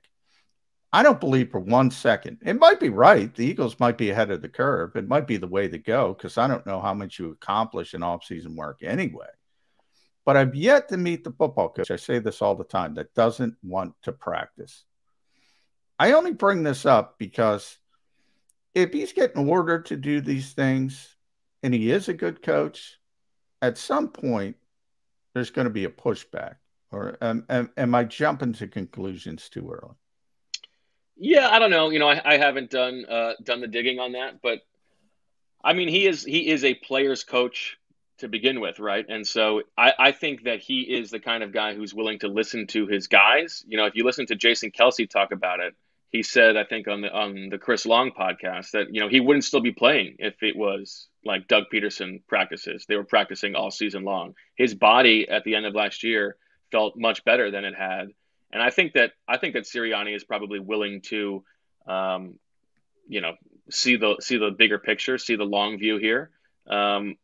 Like that means more to me than getting the time on grass, as Doug used to say about grass the spring. Got to get the grass done. Yeah, if your guys are going to be healthier and they're telling you that, I think that matters. Now, obviously, I would imagine the sports science aspect here plays a larger role, and Sirianni's probably willing to listen. And also, like, the proof is in the pudding, right? So if this is what they were telling him last year, and maybe he was bristling a little bit, he wasn't sure, but then he saw the results play out over the course of the year. I think that he probably is willing to be on board with that. All right, Bo, although we are Birds 365, we tackle league issues as well, and I appreciate your acumen about the National Football League, so I do want to run this one by and get your take. Our pal Josina Anderson, who was never proven that she got information from a said Eagle wide receiver about the way things were in the Eagle locker room, but we all believe what we believe. Josina Anderson yesterday came out and said an NFL executive mentioned to her that the NFL may follow suit with Major League Baseball, that Trevor Bauer got a two-year suspension because of problems off the field, violence and the like, and that the NFL may want to use that as a guideline for Deshaun Watson, that he could get 2 years suspension. The Browns already made the deal. They already gave him the money. Now they might not actually have to pay it. They may get to keep it in their pocket, but I think don't they still have to pay him if he gets suspended? They don't have to pay him his salary, but it's structured as it's all bonuses anyway. So they're paying him. He's still getting paid. Yeah. Thank you, John. Thanks for the correction. Yeah. He'll lose the salary, which is what, veteran minimum, and everything else he's already gotten up front. So Deshaun won't be hurting for cash, but Cleveland could save a couple bucks. They don't care about that. They're going to have someone else out there playing quarterback. Now, they signed Jacoby Brissett during the offseason, and they got a quarterback still on the roster who's everybody's been wet. Baker Mayfield, gotta go. Gonna happen any day now. He's still there. Could Baker Mayfield be the quarterback of the Cleveland Browns this year? That's interesting. His personality does not seem to me like he would accept that. Not that I know him that well. But I would imagine that he's still bristling and pissed off at everybody. Now maybe that means that he would, he would like to play the sort of the major league card and just, go out there and flip the bird to the front office while he's playing quarterback. That could be fun. And it does seem like if someone was going to trade for him, they probably would have done it already after the draft, right? If it was going to be Carolina or Seattle, it doesn't seem like those teams are super interested. So maybe now the Browns are waiting to see if a quarterback gets hurt. But geez, I mean, if Deshaun Watson gets suspended for 2 years, I think I usually don't give Roger Goodell any credit. So if he does that, then I would have to give him a little bit of a tip of the hat because he has not done that in the past. No, I would be stunned if they set that precedent. But at least Baker could extend that lease at First Energy Stadium for a couple more years. But Yeah, he already lives there. So yeah, lives there. So doesn't have to. That's where I was going. That's why Bo is great. At Bo_Wolf. Read him at theathletic.com/Billy. Last one for me, Bo. How was the swoop shake yesterday? Saw you walking out. Gave EJ and I the swoop shake tip of the cap. How was it? It tasted like a Shamrock shake, I would say. That was a lot of shake. I did not. That was a lot of shake. That was a lot of shake. That was a lot of shake. Messy too. I'm gonna. Yeah. I don't want to. We should say this is the Wawa Eagles partnership. Let's give them the credit since they gave us the shakes. Eagles Autism Foundation can get Eagles PR left that for us. And no heads up though. Like I almost didn't go into the trailer. I would have missed my shake. I would say I would give it 3 spoons out of 5. Very nice. All right, 3 spoons. I'm gonna go 4 because I was nicer. But Jimmy Kempski wasn't there, and there was a swoop shake, so I'm hoping somebody picked that up. Yeah, I feel like a lot of shakes went unnoticed there. A bit of a waste of the swoop shakes, but Kempski missed out, huh? And I would have to go straws over. Was it spoon worthy? Is that what you're telling me? You're right. It was more straw. It was more straw than spoon. It was straw. It was straw. I don't need if I have to use a spoon, then it's not my favorite shake ever. But how about you don't like a Frosty from Wendy's, Jody? No, I wanna be able to take it to the straw. If I'm gonna get then I'd actually rather have ice cream. If I'm gonna use a spoon, give me some soft ice cream. I'll go there instead. Okay. We are glad whenever we go to Bo Wolf for hopping aboard with us here on Birds 365. Mr. Wolf, our pleasure. Thank you very much. We'll have you back on in a couple of weeks. Thanks, guys. Thanks. Bo Wolf here with us on Birds 365. All right, we come back. Got a couple more loose ends to tie up. He's John McMullen. I'm Jody McDonald. We're Mac and Mac on Birds 365.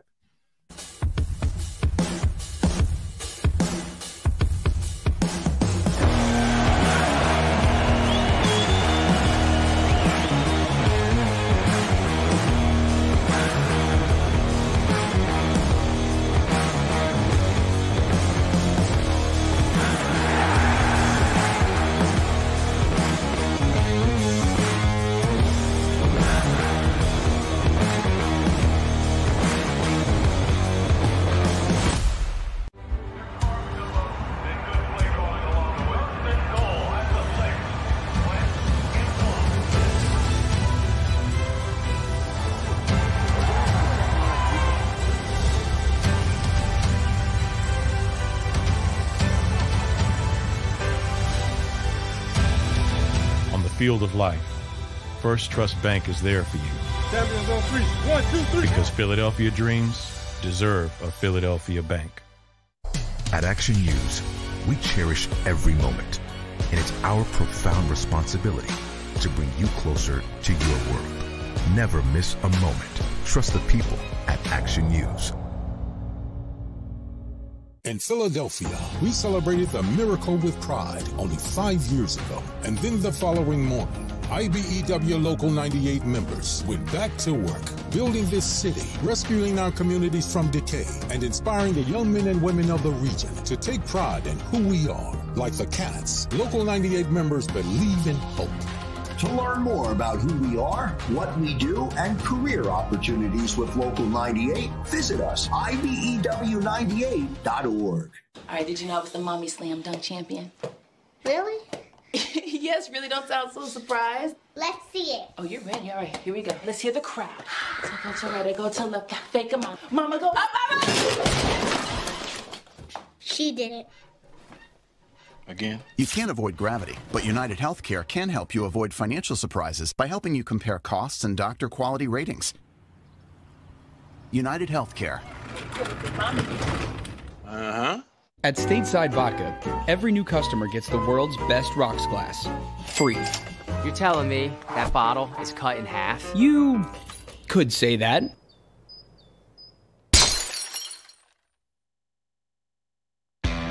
Go for the midnight dares. Go for the game. Go for the hits. Go for the fans. Go for the win.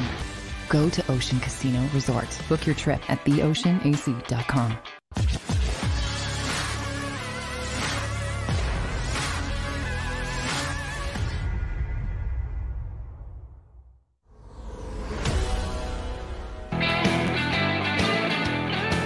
Johnny Mac and Jody Mac, your Mac and Mac guys here on Birds 365, coming down the home stretch of a Thursday get-together, a day in which, at least for my money, pleasantly surprised. I'm taking the lead of all my fellow Eagle beat guys. There weren't too many people who were projecting the Eagles were going to sign James Bradberry. I was one who clung to the hope that that was going to happen because I was a big fan of the player, and they did get the job done. Market value, not team friendly, not overpayment, at least my estimation.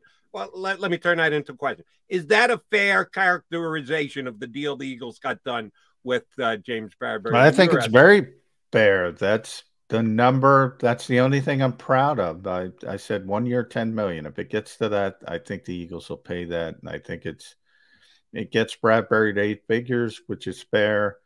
Yeah, I think it's fair for both sides. Right. And there was some speculating that the Eagles either didn't have the money or wouldn't go there. I thought they would. They did. Good for Howie Roseman. Glad he got that done. Can they make it 2 days in a row? This is something I brought up with Bo. And I don't know that you and I ever asked it to you as a direct question. You know that I brought up Chuck Clark shortly after the draft because they went out and took Kyle Hamilton. They already signed Marcus Williams, the Ravens had. So Chuck Clark seemed to be an extra piece, starting safety last several years on very good Raven defenses. Would they make him available? And the rumors, of course, start because it only makes sense that the Eagles would inquire about him.